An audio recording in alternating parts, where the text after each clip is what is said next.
What's up, everyone? Dem Boys back at it. This is going to be the next installment in our Strong Eye Close mini scheme.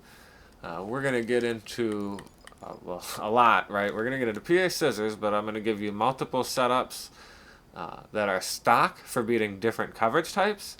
And then I'll give you a handful of different setups where you would need either Slot Apprentice or Hot Route Master. So first, I'm going to show you how to roast cover 2 for huge gains. This has a lot of wildcards, so we'll have a lot of different ways we can go ahead and set this up.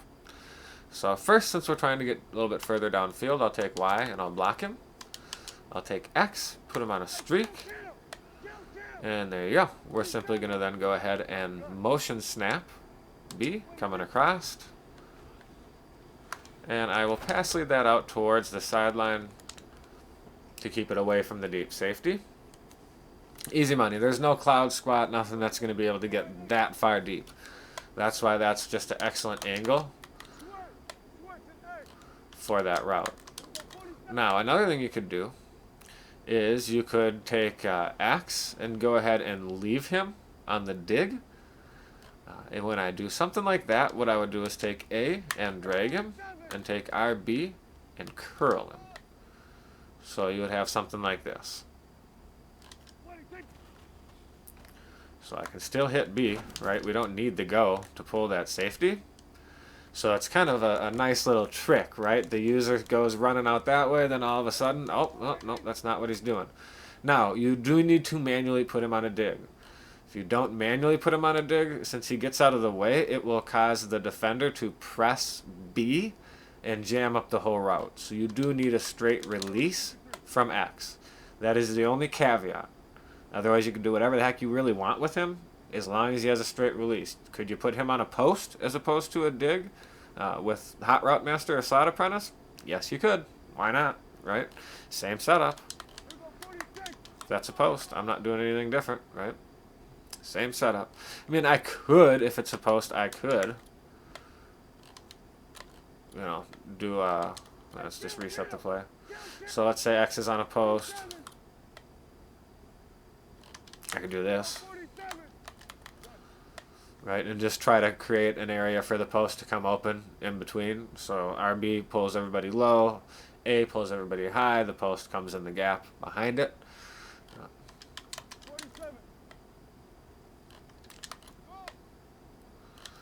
But let's just kind of watch this. So RB gets wide open.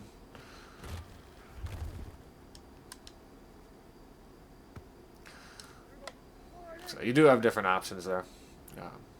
Kind of show you on the replay. So RB's wide open. Obviously Witten across the middle. The tight end's wide open. Obviously the flag route's wide open. Now, if they put this guy on a deep blue, which is pretty common, that's where this would come wide open.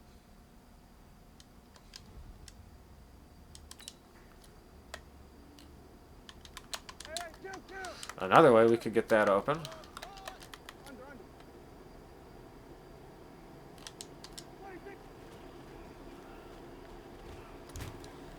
So you can see how X is coming wide open again. So that's the same concept almost that we would have used for the post. So I want you to kind of understand the concepts and how you can use them for this, because there is a lot of wild cards here. I mean, heck, you can leave it just exactly how the heck it is, and have Witten and Pollard on a high-low on the other side. There's just, all of this stuff will work against cover 2. So it's one setup, but it's really a handful. So let's get into the next setup.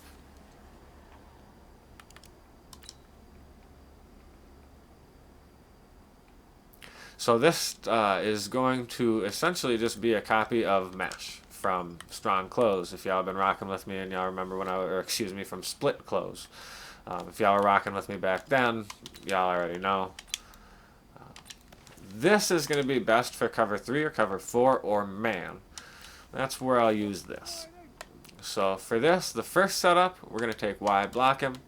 We're going to take X, hitch him. We're going to take B, slant him. So again, block Y, hitch X, slant B.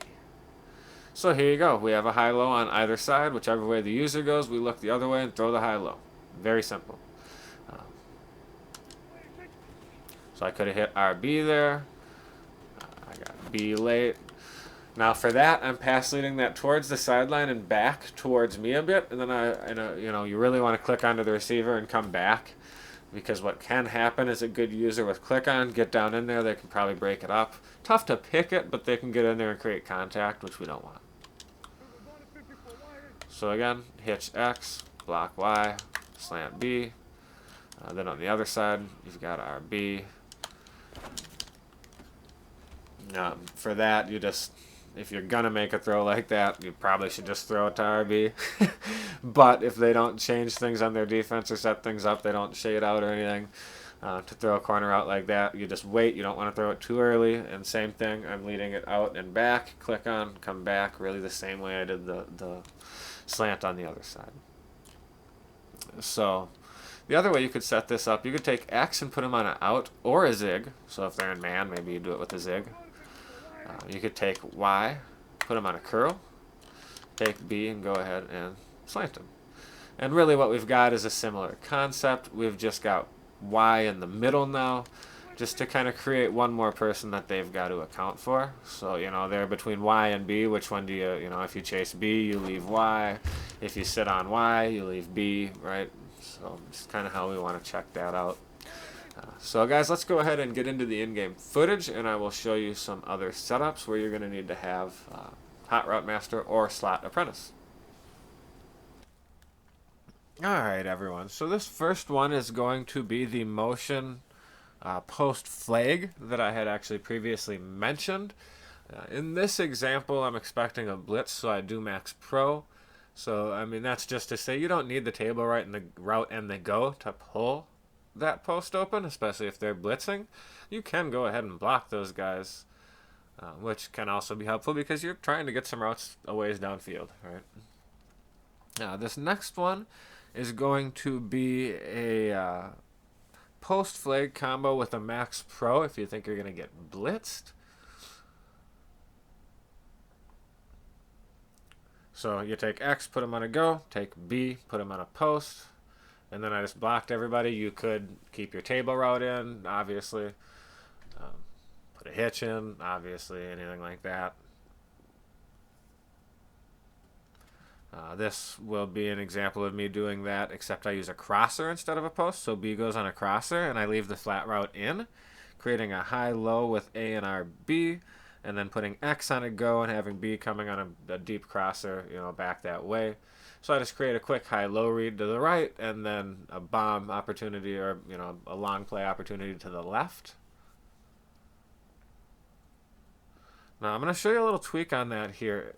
This is going to be the same setup, except I'm going to max pro. So we're going to have a crosser and a flag route. So B is going to be on a crosser, A is on a flag, but Y and RB are going to block. X is on a go. Now this really pops if you have playmaker on B.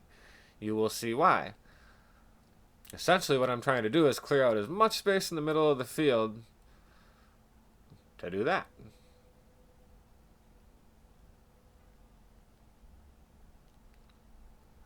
So then we're going to get into the stock plays just to show you the footage. This is going to be the stock motion flag go to attack a cover 2. In this instance, our B is going to come wide open underneath.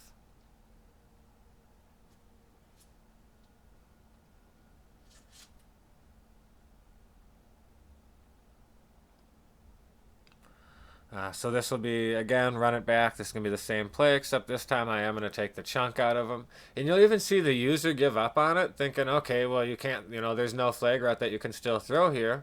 It would end up out of bounds. Well, wrong. And then here we'll just show you the stock mesh setup, in essence, right? The old mesh from, and I say that's a reference to our split close scheme, and then I just give them a little okey doke. So guys, enjoy. Hope this was helpful. Like, comment, as I always say, most importantly subscribe. Really appreciate that support. We're on that road to 1,000. We're rolling right along. Thank y'all. Peace.